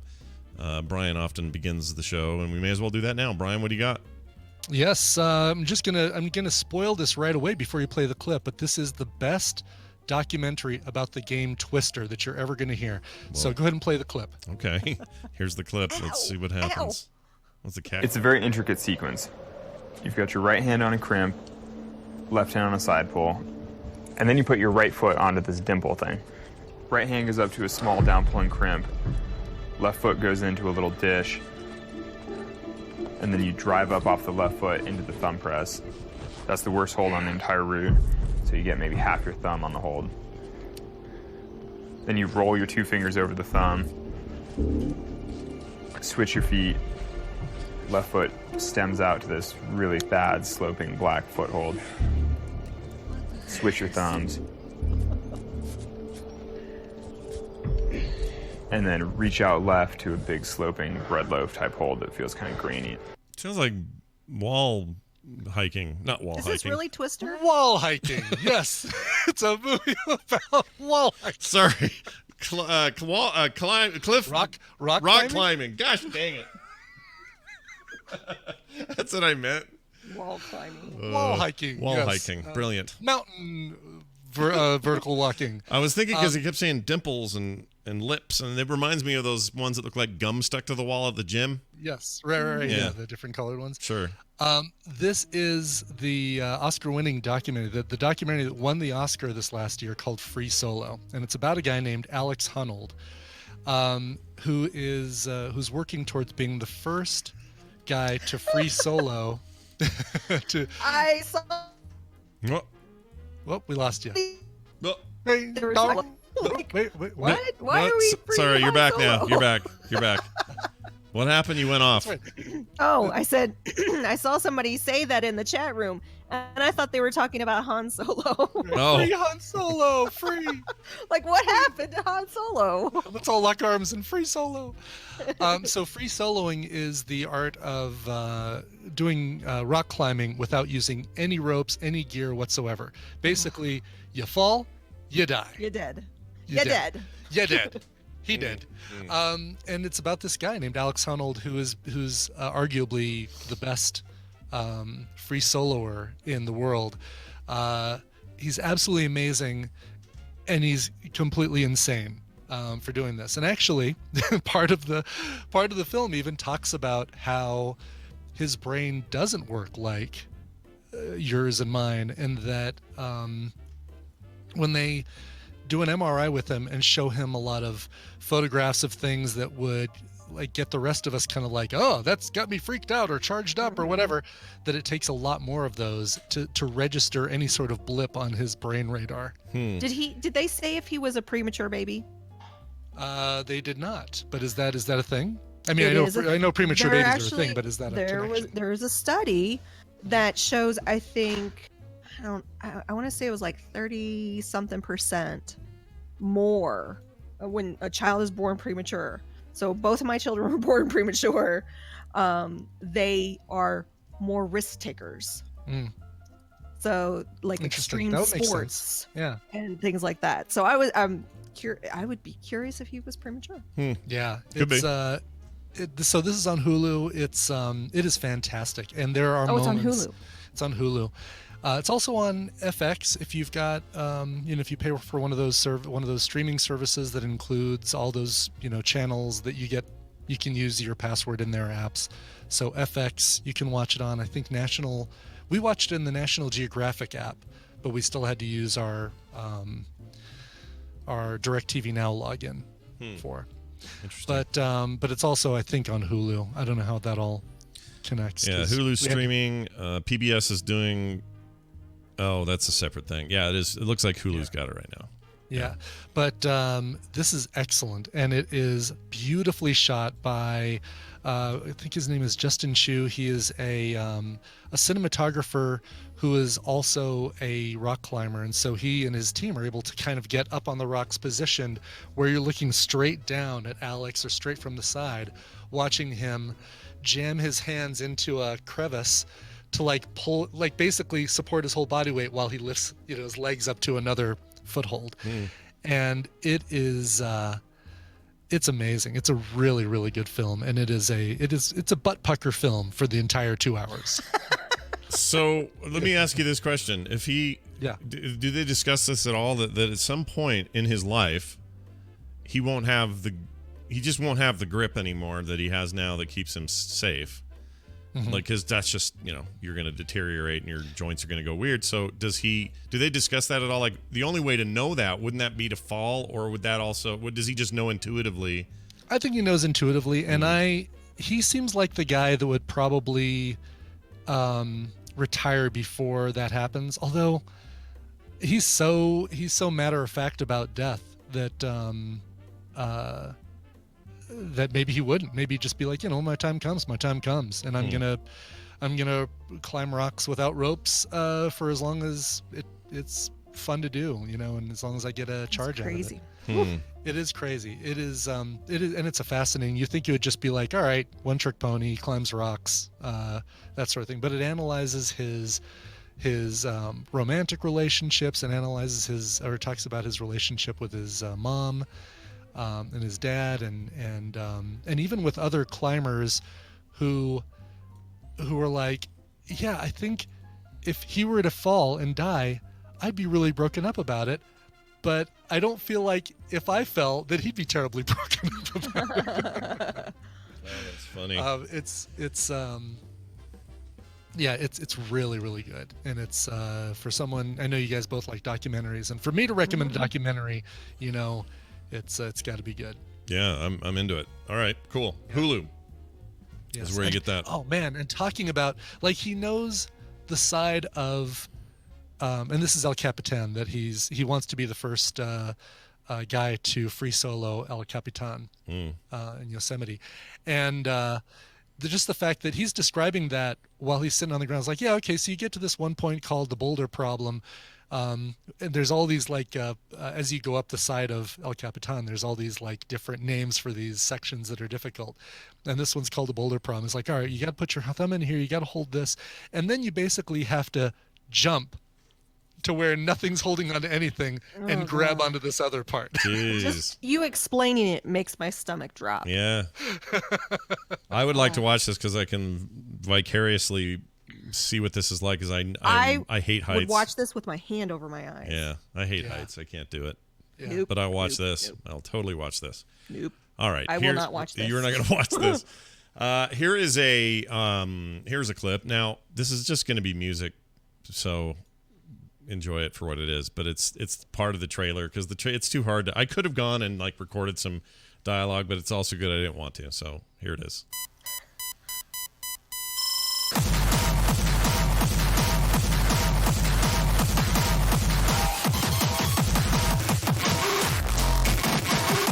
All right, just goes on like that for a while. Is that love robots? Yes. Yeah, I think that's got to be what it is. Yeah. So I've talked about it already kind of at length here. I talked about it a lot last night on Current Geek, and I just couldn't help but mentioning it again.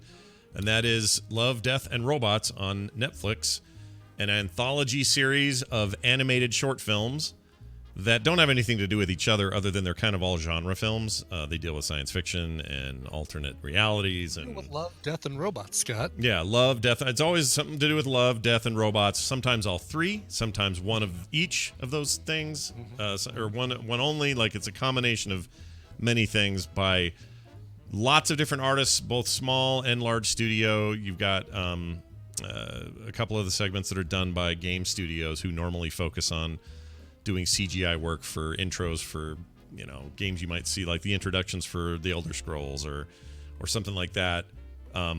This is them having a chance to go do something creative and new and different of their own, and having it being part of this anthology. And the styles are wildly different across the board. Brian and I talked a bit about this on Monday. I've seen more of them since. There's 16 or 17 total. I forget. 16, I think, is the total number. What I didn't know, and Tom told me yesterday, they show them in 4 possible orders. So when you're just watching it, it's not... That's why it kept confusing me. Somebody would say, oh, I love that first one. I'm like, well, which one's that? And they'd say, they describe it. I'm like, I don't think I've seen that one yet. It's because there are these 4 completely different orders that they will randomly put you in.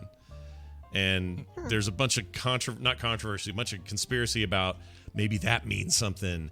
And if they chose you to do this one order, they know something about you because of the way you watch movies on the things. So there's a bunch of other talk. I don't know if any of that's true, but they use that tumor detection algorithm. Yeah, like when they're not looking for tumors, they're telling me what order to watch these cartoons in. But it's basically everything. So all I need to say to any longtime animation fans is this: if you used to go to the animation festival, film festival things in your local town back when that was a thing, and you saw Pixar for the first time, you saw Beavis and Butthead for the first time, these small, weird animated shorts that would go on these tours around the country, or if you were really into like Liquid Television.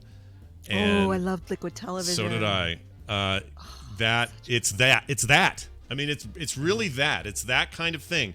They are, however, ultra-violent, hypersexual in a lot of ways. It's like heavy metal. Heavy metal. Very much like heavy metal. It's like computer, like way better animation heavy metal. Yeah, but also there's plenty of hand-drawn stuff. Like there's lots of these that aren't. There's quite a few CGI sort of things happening, but there are a number of these that are traditional 2D animated films, like the one where you got to the Dracula one, Brian, with the giant Dracula creature and the. No, I still only watched the first 3 that they gave me, which I talked about on Monday. The one-on-one battle with the people controlling the giant robots, the 3 robots walking through the post-apocalypse with the cats, and then the chase. Okay, so you have seen the chase. Oh, Witness, right? So Witness. So you're on the same order I am. Apparently, you and I are put in the same. It's because we watch exactly the same things for film sex, Scott. It's probably true, but anyway, it is just a all guns blazing, creative, supersonic force of amazingness. It's one of my favorite things ever, and I cannot wait till they do more of these. I think that this is just borderline brilliant. It's hard for me to even pick favorites. I think they're all great in their own way, and they really do range from these small, poignant things to these bombastic, crazy, loud, and in-your-face things. Really interesting takes on genres I'd never thought of before. Some of these things could be their own series. They could spin off into their own thing. I kind of hope some of them do. But I'm telling you, Nicole, if you were a fan of Liquid Television, I'm Alex. Oh, geez, that was loud. Sorry, I didn't know right. you could hear that. If you liked Liquid Television, I guarantee you're gonna like this. Oh, okay. Guaranteed. I'm in. Yeah, it's so good. Animatrix. There's shopping for a new table saw over there. No, there's Bill and Ted 3 announcement just came out, right. Yeah. and it's Keanu Reeves and Alex Winter. Yeah, doing the announcement. Well, they did. That was already announced. Is this a trailer? Because we've known about this. It just got announced. They're like the two of them are standing in front of an amphitheater. I heard this like last year. This is old news. They must be just making it official. I think this is the announcement that it's coming out. Oh, okay. Official, yeah. All right. 8/21/20 is when it's supposed to come out. Sweet. I want to see a trailer for that. Anyway, can't recommend it enough. If you want to hear me really fanboy about it, you can listen to the Current Geek episode from yesterday because I really went off on it. I loved it. I love it. I love it so much. It's right up there. Like people are like, well, hey, how's this? How many Fury Roads is this? I mean, this is right up there. It's going to be hard for. Yeah, it could be part of the Fury Road universe. It's that that connected. It's that kind of stuff exactly. So it speaks to me directly. So if you've ever heard me talk about Fury Road and go, oh, Scott, I feel what you're saying. This is probably something for you as well. So go check it out. All right, Nicole, let's do yours. What do you got for us? Oh, I gotta send it to you because don't look, Brian. Don't look, Brian. Not looking. Don't look. I'll even hit play without looking. Okay, there you go. All right, there's a YouTube link. Yeah, I'm closing my eyes. A YouTube. Here goes. I'm playing it. He was a slob. Did you ever see him eat? Starving children could fill their bellies on the food that ended up on his beard and clothes. Is that Bill Murray? It is. Dogs would gather to watch him eat.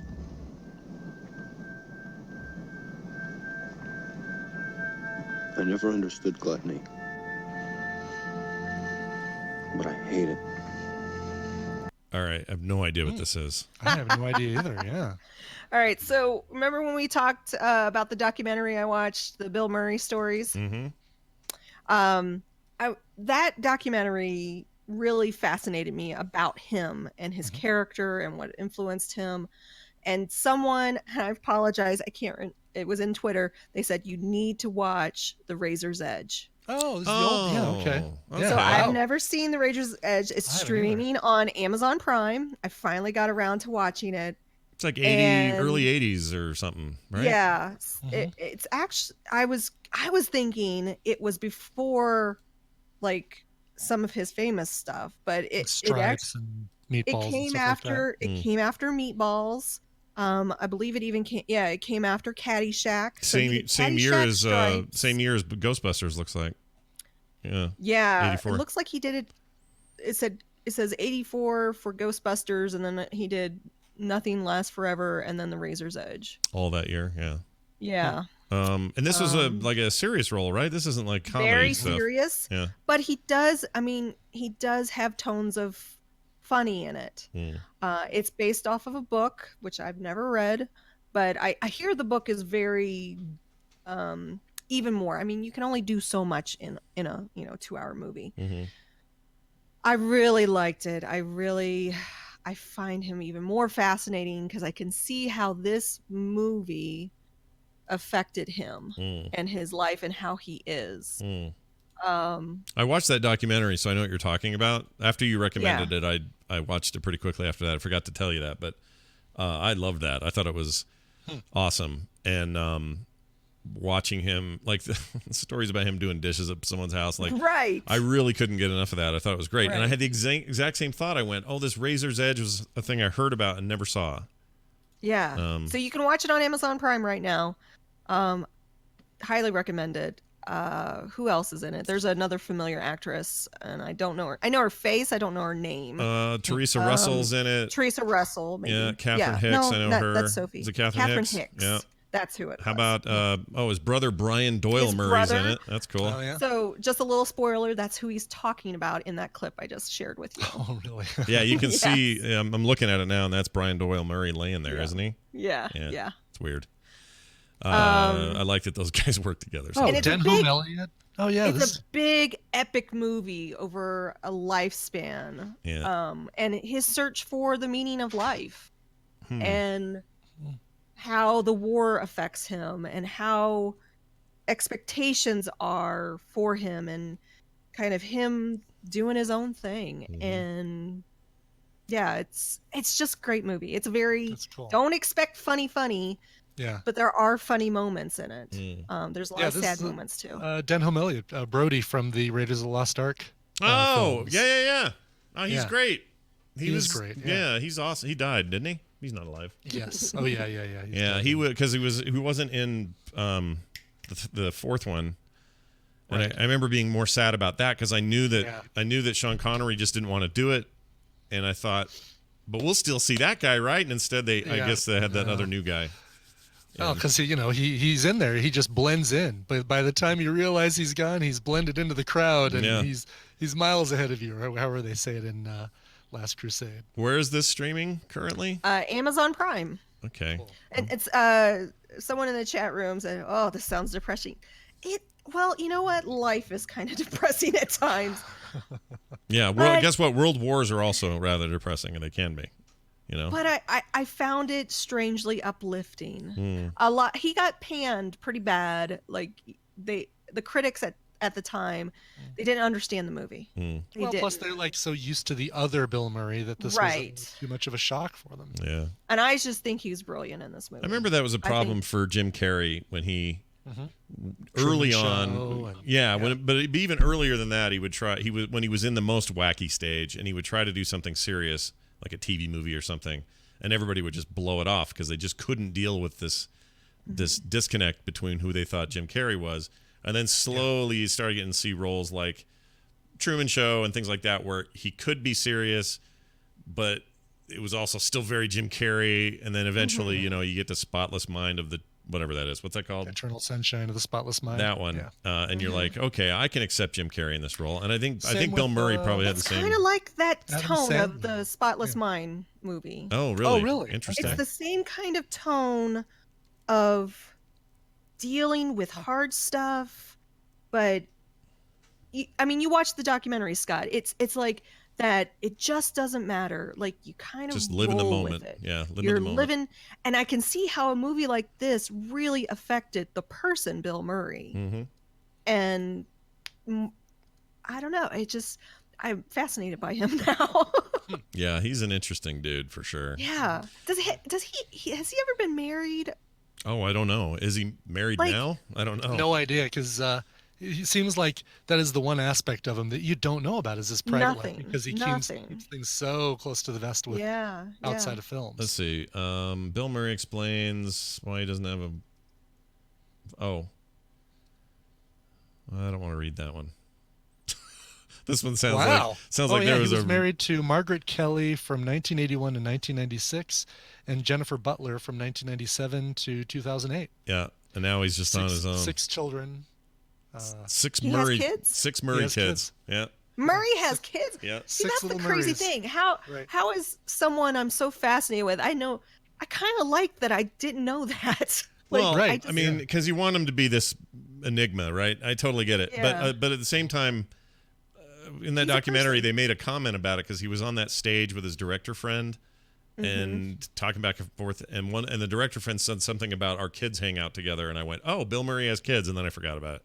Yeah. But, yeah. Oh, interesting. Back in 2008, I guess the woman who was it? Jennifer Butler. That was the divorce in 2008. They got in a fat, big, hairy fight. That was a big, ugly mess back then. Really, really bad. So now I think he's just like Lots of accusations. I don't need anyone in my life. I'm just going to go to people's parties and do their dishes. Yeah. And watch sporting events from courtside tickets. Yeah. I'm going to buy another baseball team somewhere in the Carolinas and chill. Yeah. He's going to be in that Zombieland sequel. The sequel? Is he? No, they killed him. Well, they killed him in the first one, and he was around after they killed him. So yeah. I mean, I think that's my favorite bit in that movie. So yeah, it is. I'm kind of into wherever that ends up. I want to see that. Yeah, so The Razor's Edge. It's an older movie, obviously, but it is well worth the watch. How does it hold up visually? Like you feel I think it held up. Okay. They traveled to India. I was watching an old David Letterman interview with him, and it takes place in France, India, and of course the U.S. He was Letterman's first interview ever, and his last interview ever. Yeah, he came on. So when he started Late Night with David Letterman back in 80 or 79, 81 or whatever it was, but Bill Murray's first dude. And then he would come here and there. It's not like he never came again, but he would come on here and there. And then they made him the first. Oh, he was also the first interview when he moved to Late Night over on CBS in the 90s. Yeah. And then when he want retired, to know the greatest? There he went. Want to know the greatest bit of Bill Murray trivia?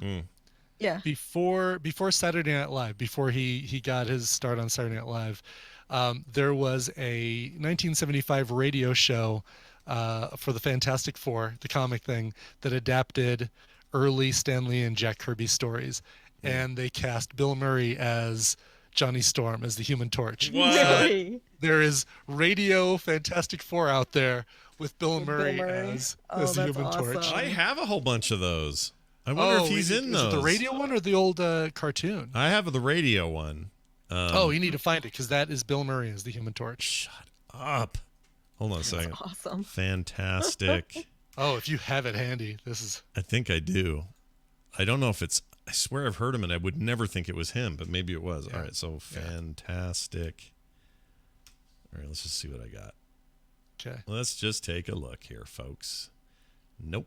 And nope and nope. Nope. I don't know where I put those. They're somewhere. Oh, bummer. Yeah, locate some of those because that's some great audio for us to play on the show. I used to play it before the show back before I was doing old music in it. I just don't remember what he sounded like, so now I got to find out. DJ Stengel put a link in the chat room to YouTube of it. Let's play a little of that. Okay. Here we go.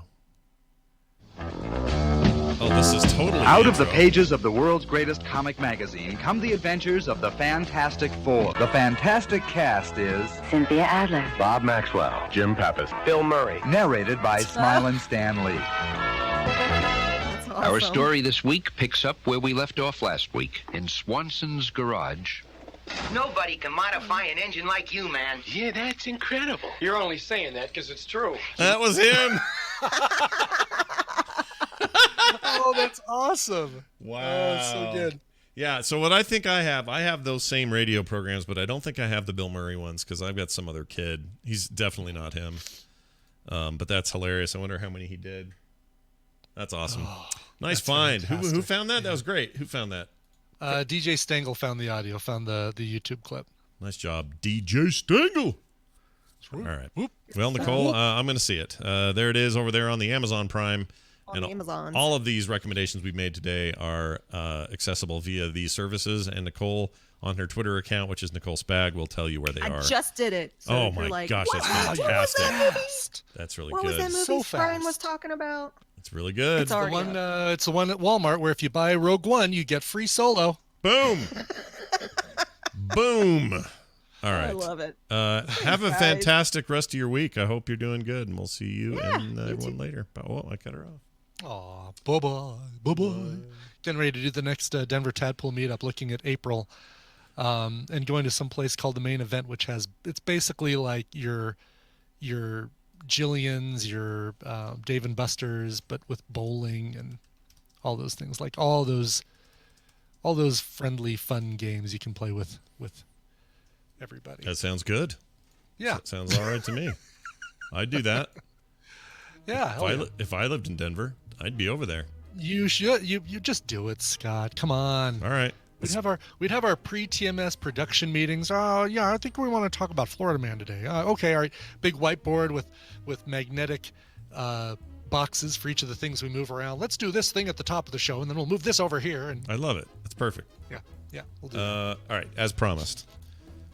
This apparently is. I mean, TMS. Jamie sends me this email, and he says, "By the way, the current Outlast 2 clip thing that's in there is the best you've ever done, and it's freaking hilarious." Thank you, dear.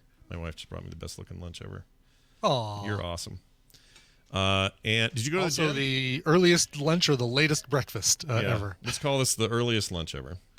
Because I didn't eat anything this morning. Anyway, so here it is. It is the name of this file is Mark Knopfler's penis, and you'll see why. Oh, jeez. So all right. enjoy. Here you go. Greetings, Patrick. Shit! What is that? Oh, what is it? What am I supposed to do? I'm in the shitter. Oh, run! Oh, shit! He's shit! Come here, sexy boy.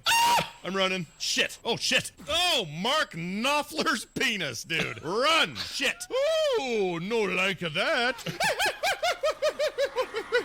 I hate this game. Patrick! Oh, shit. Hello! Be friends! Patrick! The hell is that sound? You guys! Shit! Really? Bishop grabs a lot next to Bishop Finger Poker. Oh, Freddie Mercury's butthole. That door got me. Oh, get out of there, dick shit. Patrick! Oh, shit. Really? Don't do that. Help me, Jeebus! Are you telling me that girls don't use urinals? I don't believe it. Oh, there's a person! It's too close! Shit! No, he has a penis! Look at it! Oh, that's some horse shit. Great mother of fart knucklers. Penis! Oh, shit. Run, you dumb piece of shit. What's that? It was the multi-armed weirdo. This game can suck a nut. Oh, shit. Help me then, you dick. Oh, don't do that. Oh, Dr. Father Shivago again. Father Creepy Eyes. I hate this game. It can bite me in the penis. Go, run, you shithead. Piece of shit. Suck my wiener. Woo! Get over there. Shit. Father Shithead Sarducci, where are you, you jackanapes? Shit. 2:05. We continue this tomorrow. I have to go. All right, so. Oh, my God. So many parents just said, yeah, you're never listening to that show again. Yeah, they're not allowed anymore. I finished that game. How much of that do you not remember? I don't remember any of the. I don't remember saying the Mark Knopfler thing, and I don't remember the Freddie Mercury thing. Yeah. Or Father, what is it? What did I say? Father Shithead Sarducci. I don't know what that is. There's a lot of Catholic imagery in this game, and a lot of weird pictures of priests hanging around. They all look creepy and weird. And anyway, I beat it. I'm done. I finished the game yesterday. We're done. I streamed the credits. Y'all saw it. We're done. Phew. On to the next dumb thing. So enjoy. All right. That's the end of the show, everybody. Thank you for putting yourself through that. Tomorrow will be a Thursday episode of the show, which means Wendy will be here. We'll tackle your issues and problems with my therapist sister, Wendy. And perhaps she can explain to me why I think about everyone's pre-cancer cells getting ready to split. Yeah. We'll talk about that. Electrocution. And that too. Frogpants.com is the place to go to get everything you need if you're looking to support us, and we'd love it if you did. Patreon.com/TMS. Lots of great levels there. Lots of cool stuff to do. The T level is killing it. We're loving it. If you want to take part in it, it's over at patreon.com/TMS. And everything else is linked there. Our Vegas stuff is linked there. Just find it all there. Go check it out. That's frogpants.com. All right, Brian, let's get out of here. Play us a song, please. Yes.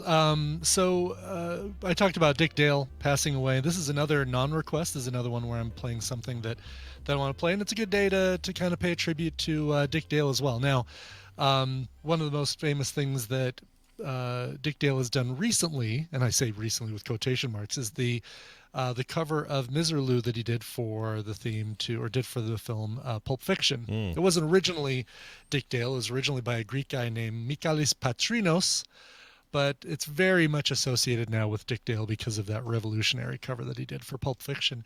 Let's play another cover of it. This one by an amazingly talented musician named Luca Stricagnoli. This guy's an Italian acoustic guitarist who's probably best known on YouTube for really innovative guitar playing, where he's playing one guitar, but he's making it sound like there are 5 people playing guitars at the same time. Well, yes, Captain Kipper, he did the song. Dick Dale covered it long ago, not for Pulp Fiction, right? Anyway, this guy, Lucas Strignoli, does these amazing covers amazing songs where it sounds like it's 5 people playing guitar, but this guy's just doing one. He does this great cover of Miserlou, did it on his 2017 album, What If? And you can listen to it right now. All right. We'll be back tomorrow. See you then. This show is part of the Frog Pants Network. Frog Pants Network. Get more shows like this at frogpants.com. That was you. That was me. Mm-hmm. Yeah, the cat is banned now, by the way, from the desk because she splashed my coffee onto my keyboard and my mouse because she was trying to chase a growl notification in the top corner of my screen. Oh. So